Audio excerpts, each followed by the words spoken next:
সে যখন নদীতে ঝাঁপ দিয়ে আত্মহত্যা করতে যাচ্ছিল ঠিক তখনই তার ফোনটা বেজে ওঠে। ফোনে তাকে জানানো হয় যে তার ক্রেডিট কার্ডের বিল 16 লক্ষ হয়ে গিয়েছে।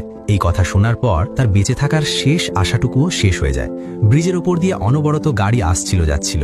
এই ভিড়ের মধ্যে থেকে একজন মানুষ যে নিঃশব্দে হারিয়ে গেল তা কেউ লক্ষ্যও করল না। কিন্তু ভাগ্য তার সাথে এক অদ্ভুত খেল খেলল।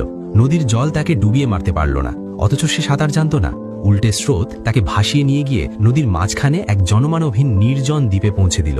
জলে ডোবার সময় সে যে মৃত্যু ভয় অনুভব করেছিল তা মনে করে সে দ্বিতীয়বার প্রাণ দেওয়ার চিন্তা ছেড়ে দিল। দূরের উঁচু উঁচু বিল্ডিংগুলো দেখে তার মনে হচ্ছিল যদি সে ওই বিল্ডিংগুলোর ছাদ থেকে ঝাঁপ দিত তবে হয়তো সে মারা যেত। সে বিল্ডিংগুলোর দিকে হাঁটা শুরু করলো, কিন্তু সে যেদিকেই যায় না কেন সামনে শুধু নদীর জল।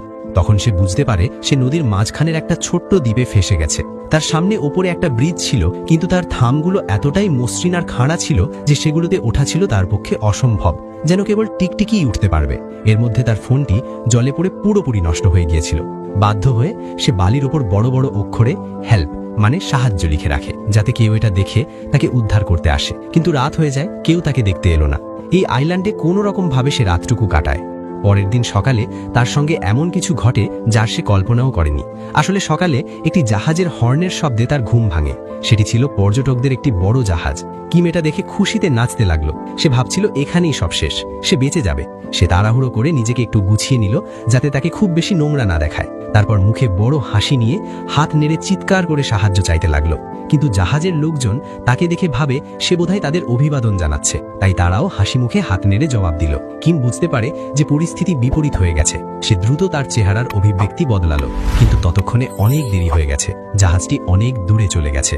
এরপর আর কোনো জাহাজ এলো না। সে ভেতর থেকে ভেঙে পড়ে এবং ভাবল যখন এখান থেকে বেরোনোর কোনো পথই নেই তখন গলায় দড়ি দিয়ে সব শেষ করে দেওয়াই ভালো। যেই না সে গলায় ফাঁস লাগাতে যাবে তখনই তার পেট প্রচণ্ড মোচড় দিয়ে উঠল। আসলে অনেকক্ষণ জলে ভিজে থাকার কারণে তার পেট খারাপ হয়ে গিয়েছিল। সে যখন ঝোপের আড়ালে পেট খালি করতেছিল তার নজর পড়ে মাটিতে ফুটে থাকা কিছু ফুলের ওপর। সে একটি ফুল ছিঁড়ে মুখে নেয়। সেটি ছিল খুব মিষ্টি, একদম ছোটবেলার স্বাদের মতো। স্মৃতি মানুষকে অতীতে নিয়ে যায় ঠিকই, কিন্তু চলে যাওয়ার সময় আর ফিরে আসে না। কিছুক্ষণ কান্নাকাটি করার পর তার মাথা একটু পরিষ্কার হলো। নদীর জল খুব নোংরা ছিল, কিন্তু যখন মরার ভয়ই চলে গেছে তখন সেই জল খেতে ক্ষতি কি? মাটিতে জন্মানো মাশরুমগুলো বিষাক্ত কিনা সে জানত না, কিন্তু এখন আর ভয় পাওয়ার মতো কিছুই অবশিষ্ট ছিল না, তাই সে সেগুলো কাঁচা খেয়ে নেয়। এরপর রাত নেমে আসে। রাতে সে পকেট থেকে সেই ভারী বিলওয়ালা ক্রেডিট কার্ডটা বের করে। সেভাবে যখন মরেই যাব তখন টাকা মেটানোর চিন্তা করে লাভ কি? সে শহরের দিকে মুখ করে তার মনের সব জমে থাকা রাগ উগড়ে দেয়। পরের দিন সে এক অদ্ভুত শান্তি অনুভব করে। সে বালিতে লেখা হেল্প মুছে দিয়ে সেখানে হ্যালো লিখে দেয়। দ্বীপে কাজের জিনিস খুঁজতে খুঁজতে হঠাৎ সে একটা পুরনো হাঁসের মতো দেখতে নৌকা খুঁজে পায়। যে মানুষটি সারা জীবন নিজের একটা বাড়ি কিনতে পারেনি, আজ তার কাছে নিজের আস্ত একটা বাড়ি ছিল। টানা কয়েকদিন মাশরুম খেয়ে খেয়ে সে ক্লান্ত হয়ে পড়েছিল, তাই সে ঠিক করে এবার কিছু ননভেজ খাওয়া যাক। সেখানে পড়ে থাকা কিছু পুরনো বস্তা দিয়ে সে মাছ ধরার জাল তৈরি করে। কিম বহুবার মাছ ধরার চেষ্টা করে, কিন্তু একটা মাছও তার জালে ধরা পড়ে না। এরপর সে ভাবল বর্ষা বা তীরের মতো কিছু দিয়ে মাছ শিকার করবে। সে সজোরে আঘাত করে, কিন্তু মাছ তো ধরা পড়লই না, উল্টে সেই ধারালো অস্ত্রটা তার নিজের পায়ের ঠিক পাশেই বালিতে গেঁথে দেয়। অল্পের জন্য সে পঙ্গু হওয়া থেকে বেঁচে যায়। হার মেনে সে বুনো হাঁস ধরার চেষ্টা করে, কিন্তু সেখানেও ব্যর্থ হয়। অবশেষে তার নজর পড়ে গাছের ওপর থাকা পাখির ডিমের দিকে। সে চিৎকার করে খুশি হয়ে গাছে ওঠার জন্য ঝাঁপিয়ে পড়ে, কিন্তু গাছে ওঠা তার জন্য এতটাই কঠিন ছিল যে ঘষ্টানি খেয়ে তার প্যান্ট ছিঁড়ে যায়। উপরে ওঠার বদলে সে আরো 10 সেন্টিমিটার নিচে নেমে পড়ে। তার মনে হয় যে মানুষটি শহরে অকেজো ছিল সে এই নির্জন দ্বীপেও অকেজোই রয়ে গেছে। হয়তো তার কপালে শুধু মাশরুম খাওয়াই লেখা আছে। একদিন বালিতে সে কাপড় কাচার সাবানের একটি বোতল দেখতে পায়। সে ভাবল যাক, এই সুযোগে অন্তত চুলগুলো তো ভালো করে ধুয়ে নেওয়া যাবে। কিন্তু অর্ধেক মাথা ধোয়া হতেই সে দেখে কিছু মাছ জলের ওপর ভেসে উঠেছে। তার মনে প্রশ্ন জাগে, এগুলো কি সাবান জলের বিষক্রিয়ায় মরে গেল, নাকি অন্য কিছু ব্যাপার ছিল? কারণ যাই হোক, এখন তার কিছু যায় আসে না। তার কাছে এখন খাওয়ার জন্য আগুনে পোড়া মাছ আছে। মাছগুলো থেকে হালকা সাবানের গন্ধ আসছিল, তবুও সে সেগুলো বেশ মজা করেই খায়, কারণ অনেকদিন পর সে পেট ভরে কিছু খেতে পেয়েছে।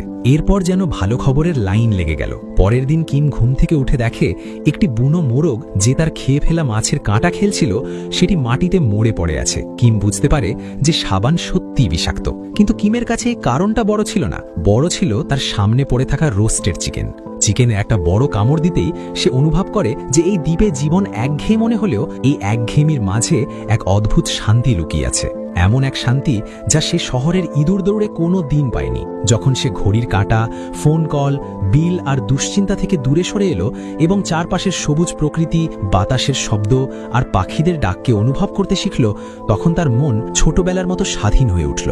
এখন সে নিজেকে ফিট রাখতে মাঝে মধ্যে হালকা ব্যায়ামও করত। কখনো পাথর তুলে ওজন ব্যায়াম করত, তো কখনো বালির ওপর দৌড়াত। একঘেয়েমি কাটাতে সে নিজের জন্য একটা খেলাও বানিয়ে নিয়েছিল। বুনো ফলগুলোকে মাটিতে রেখে লাঠি দিয়ে মেরে গল্ফ খেলত। আর যখন কোনো শট ঠিকঠাক লাগতো, তখন নিজের জন্য তালি দিতেও ভুলত না। একদিন আবার একটি পর্যটকবাহী জাহাজ দ্বীপের পাশ দিয়ে যাচ্ছিল। কিম তার চশমা খুলে চোখ বড় বড় করে সেদিকে তাকিয়ে দেখে, কিন্তু এবার কিছু একটা আলাদা হলো। তার পা নিজের থেকেই পিছিয়ে যায় এবং সে ঝোপের আড়ালে লুকিয়ে পড়ে। সেই মুহূর্তেই সে বুঝতে পারে, শহরের চাকচিক্য, কোলাহল আর প্রতিনিয়ত চাপের চেয়ে এই সরল আর শান্তিময় জীবনটাই সে আসলে মনে প্রাণে চেয়েছিল। কিন্তু এই শান্তি বেশিদিন স্থায়ী হলো না। একদিন নদীর পাড়ে সে জাজাংমিয়ন, এক ধরনের কোরিয়ান ব্ল্যাক বিন নুডলস এর একটা খালি প্যাকেট খুঁজে পায়। প্যাকেটের ওপরের ছবিটা দেখেই কিমের জিভে জল চলে আসে। আশ্চর্যের বিষয় হলো, প্যাকেটের ভেতরে মশলার একটা ছোট প্যাকেট তখনও অক্ষত ছিল। সে অবাক হয়ে বলে, কোন সে অদ্ভুত মানুষ যে নুডলস খেয়েছে কিন্তু আসল মশলাটাই ফেলে রেখেছে। সেই দিনের পর থেকে রোস্টেড চিকেনেও সে আর আগের মতো স্বাদ পাচ্ছিল না। ঘন্টার পর ঘন্টা সে সেই খালি প্যাকেটটার দিকে তাকিয়ে থাকত আর মশলার অবশিষ্ট গন্ধ শোকত। রাতে ঘুমানোর সময়ও তার স্বপ্নে সেই নুডলসই আসত। কখনো সে দেখত সে ধোঁয়া ওঠা গরম গরম নুডলস খাচ্ছে, আবার কখনো দেখত শুধু নুডলসের বাটিটা হাতে নিয়ে সে বসে আছে। পরের দিন সে মনে মনে প্রতিজ্ঞা করে যে এই দ্বীপেই সে নুডলস বানিয়ে দেখাবে। সে বিভিন্ন ধরনের ঘাস, শিকড় আর পাতা জোগাড় করে। তারপর সেগুলো পাথর দিয়ে পিষে জলে মিশিয়ে আটা মাখার মতো চেষ্টা করে। কিন্তু প্রতিবারই কিছু না কিছু ভুল হয়ে যেত। কখনো মিশ্রণটা খুব পাতলা হয়ে যেত, আবার এত শক্ত হতো যে নাড়ানোই যেত না। প্রতিদিন প্রতি রাত তার মাথায় শুধু ওই খাবারের চিন্তাই ঘুরত। ক্ষুধার জ্বালায় তার মুখ থেকে লালা ঝরত। একবার তার মনে হয়েছিল যে শুধু মশলাটাই চেটে খেয়ে নেবে, কিন্তু সে নিজেকে সামলে নিল। সে এভাবে হার মানার পাত্র নয়, তার চাই আস্ত এক বাটি নুডলস।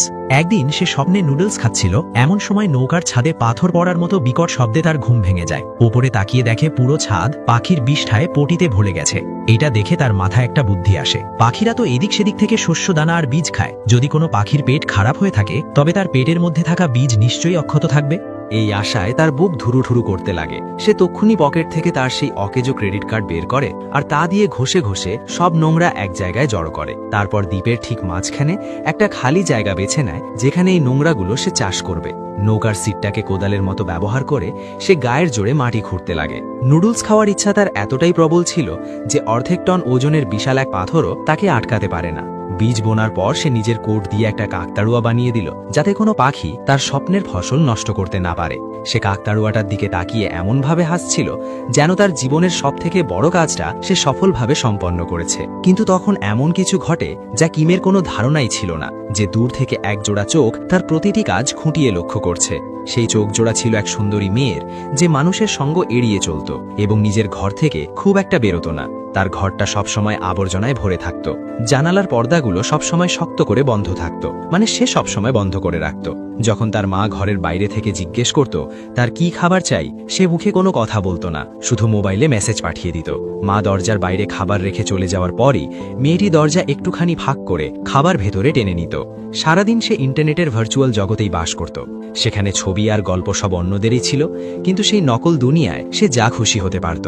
সেখানে তার কপালের ক্ষত কেউ দেখতে পেত না, আর কেউ কোনো প্রশ্ন করত না। তার সবচেয়ে বড় শখ ছিল ক্যামেরা দিয়ে চাঁদের ছবি তোলা। তার মনে হতো যে চাঁদে কোনো মানুষ থাকে না, তাই সেখানে কেউ তাকে বিচার করারও নেই। ছবি তোলার পর সে আলমারির ভেতরে লুকিয়ে ঘুমিয়ে পড়ত, যেন সে সেখানেই নিজেকে সবচেয়ে বেশি নিরাপদ মনে করত।